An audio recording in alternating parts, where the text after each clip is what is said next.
Para tudo, pessoal, porque está começando mais o meu, o seu, o nosso Missão Jovem na TV.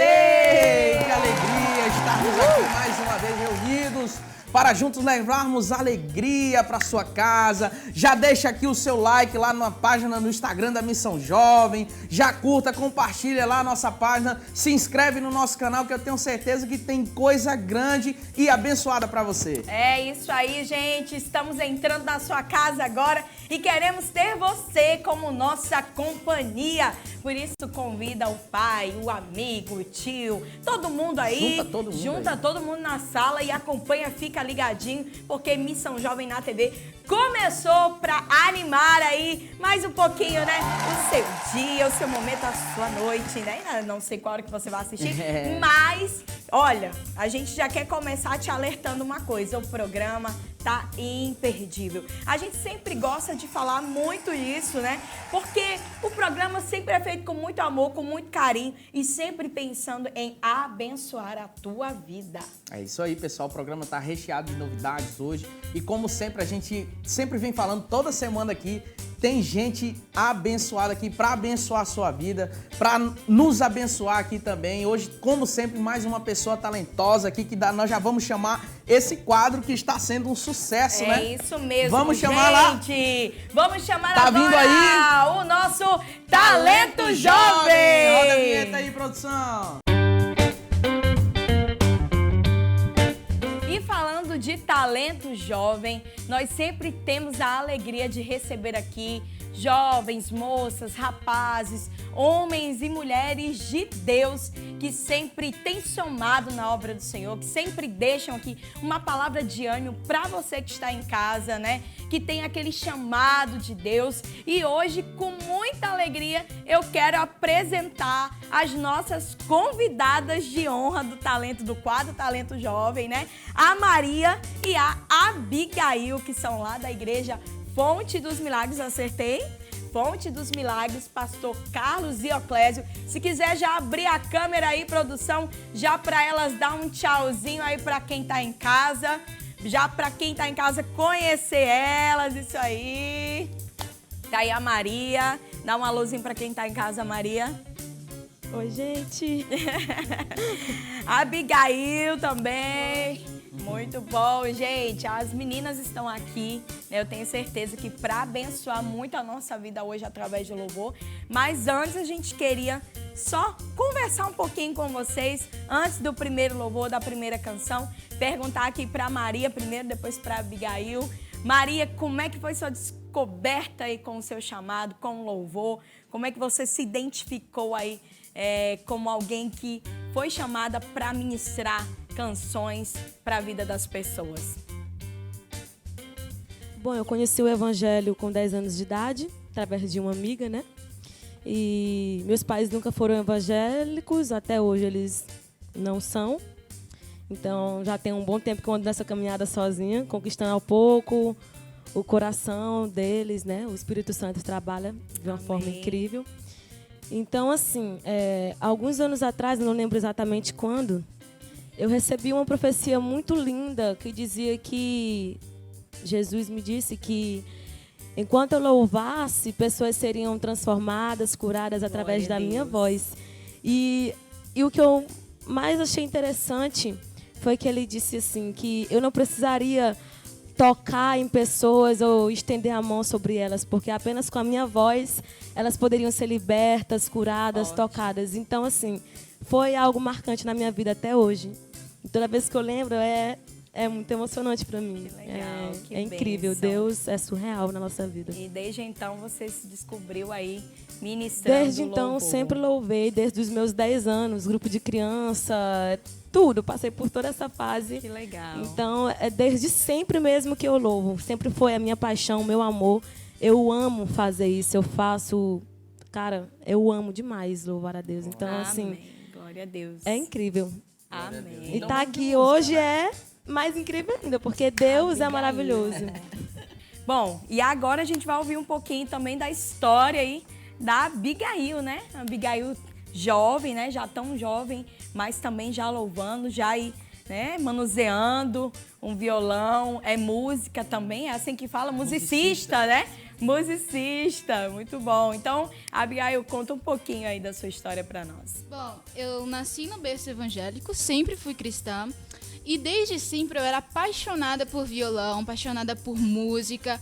Eu pedia pro meu pai comprar um violão para mim. Aí quando a gente se mudou para outra cidade, eu comecei a fazer curso de violão, e eu sempre sonhando em tocar.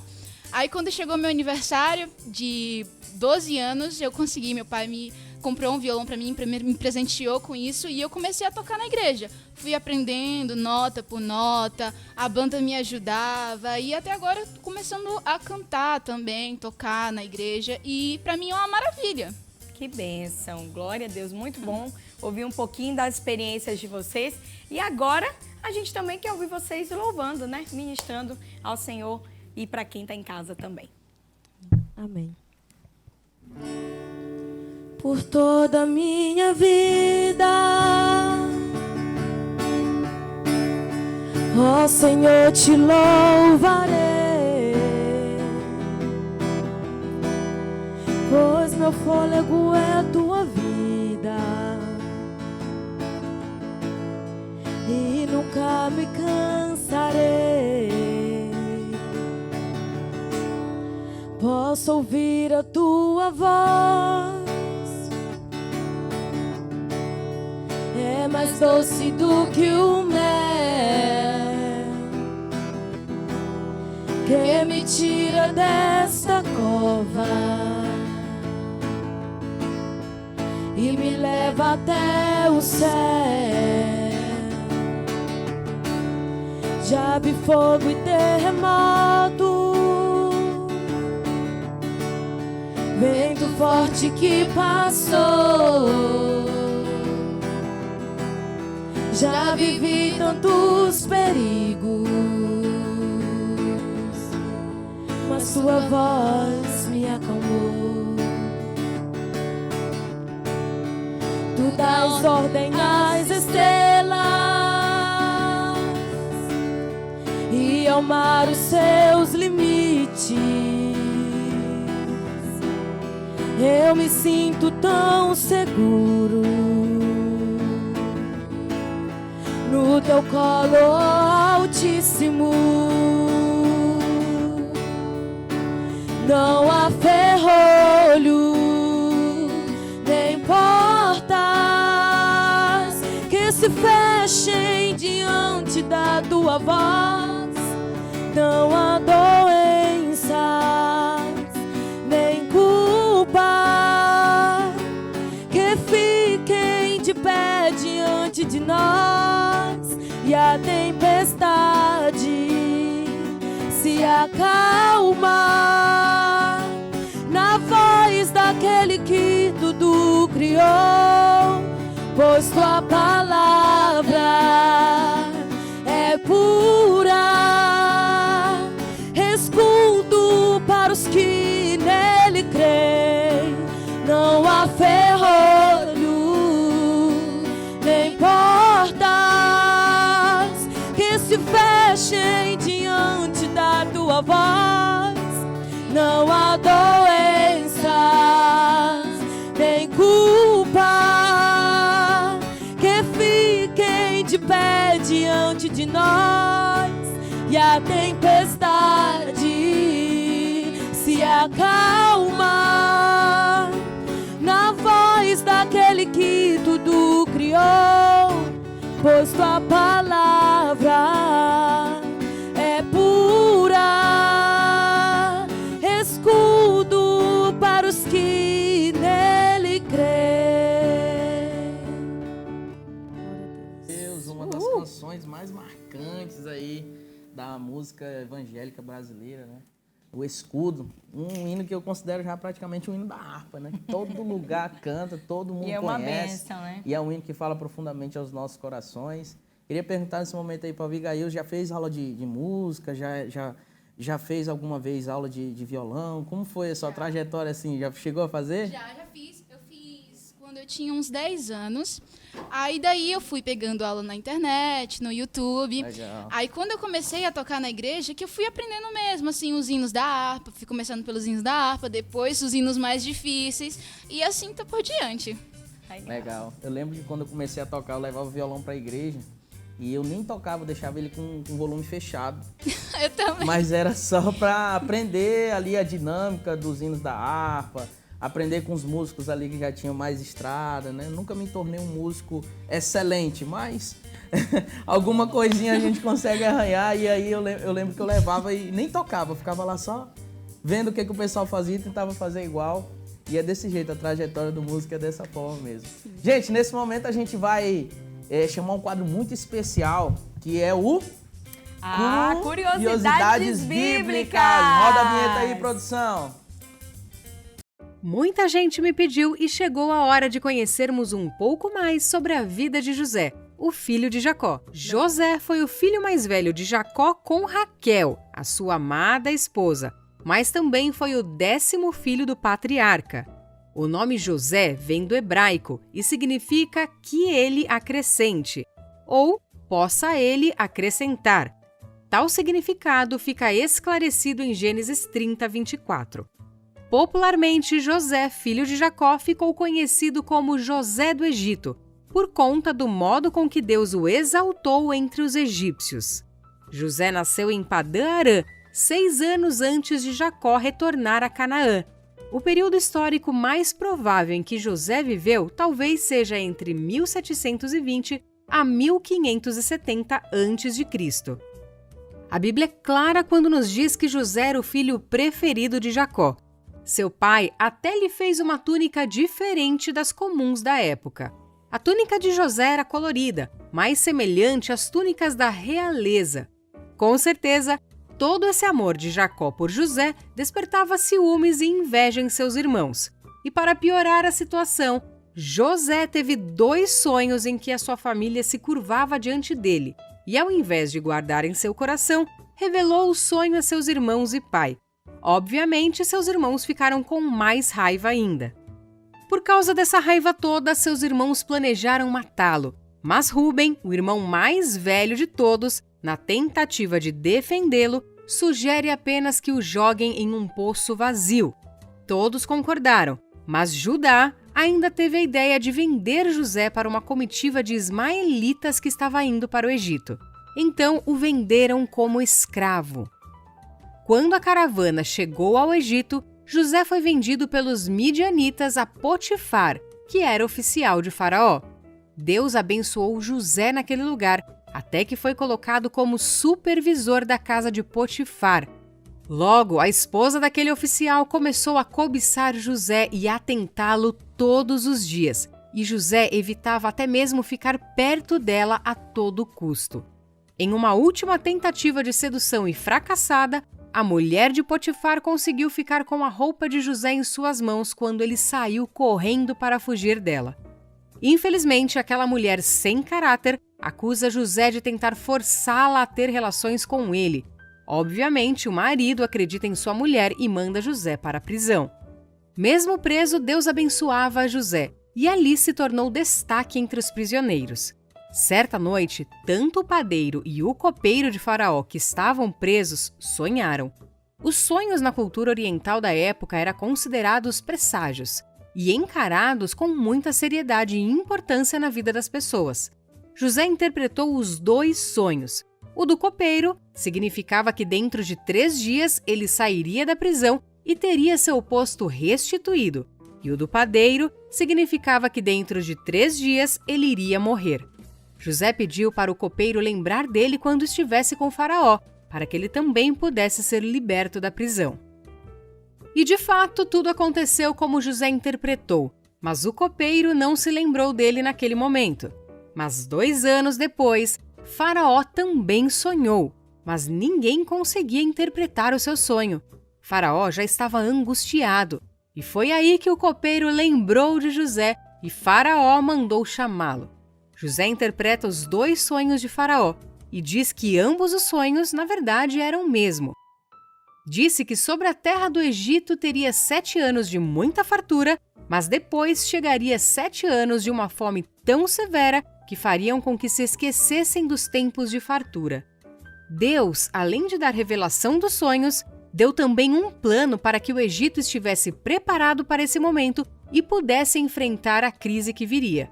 Faraó então colocou José como o segundo homem do Egito, abaixo apenas dele mesmo.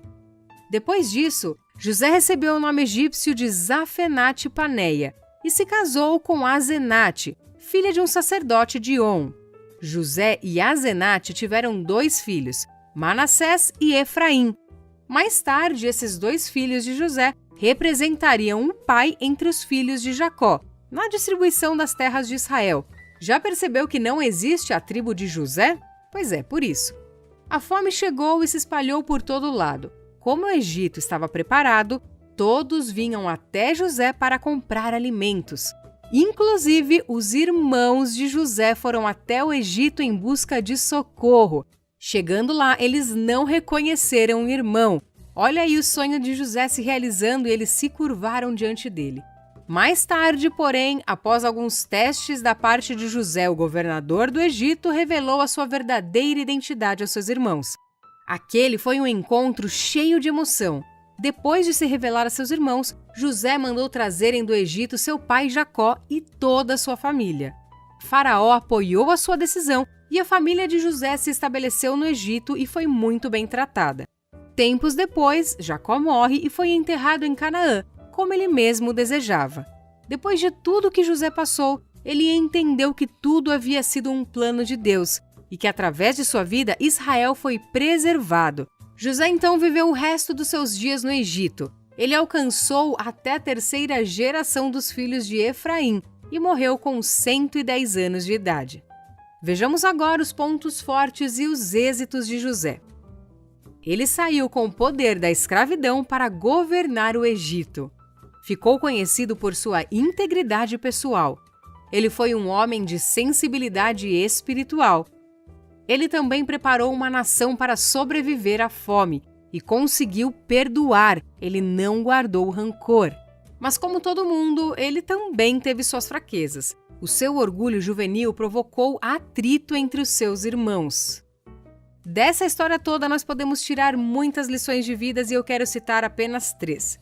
O importante não são apenas os acontecimentos e as circunstâncias da vida, mas a atitude com relação a eles.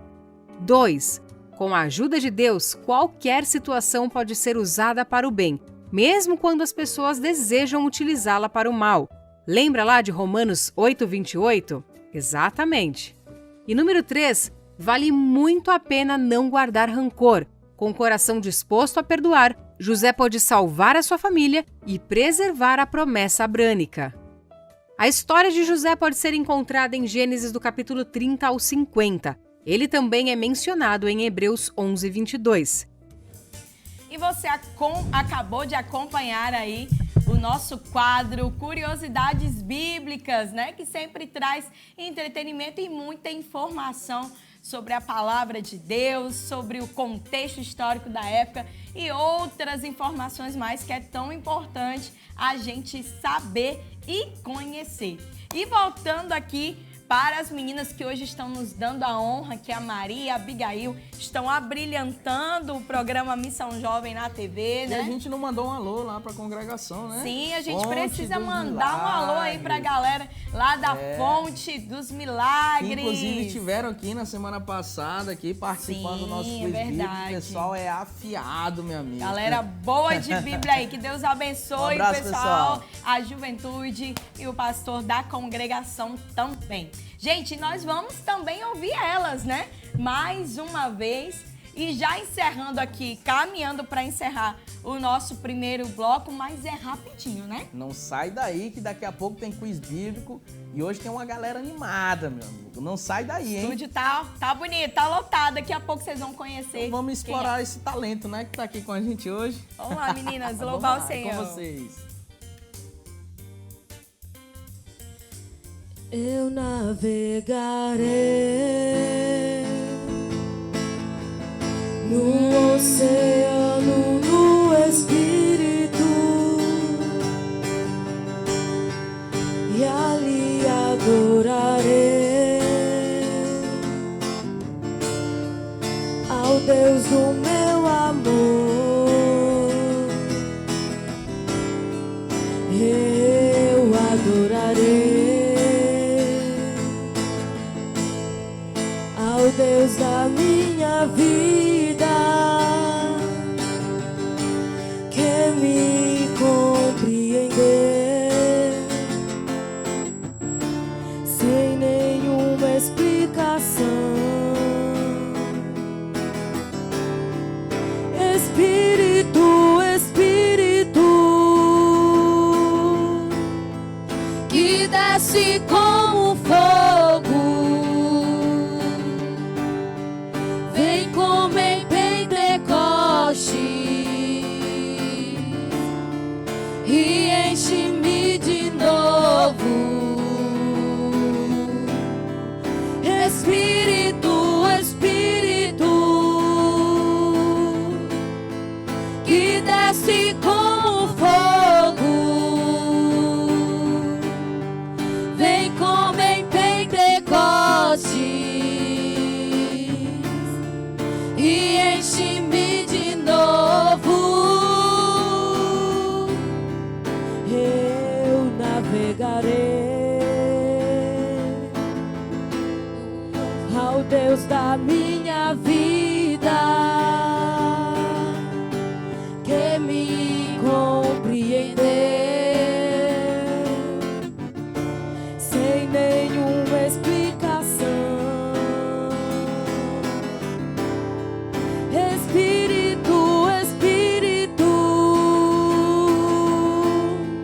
que desce como fogo, vem como em Pentecostes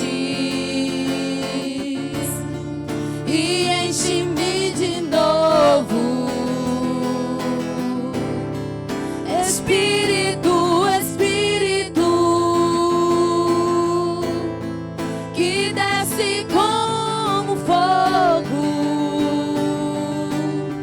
vem como em Pentecostes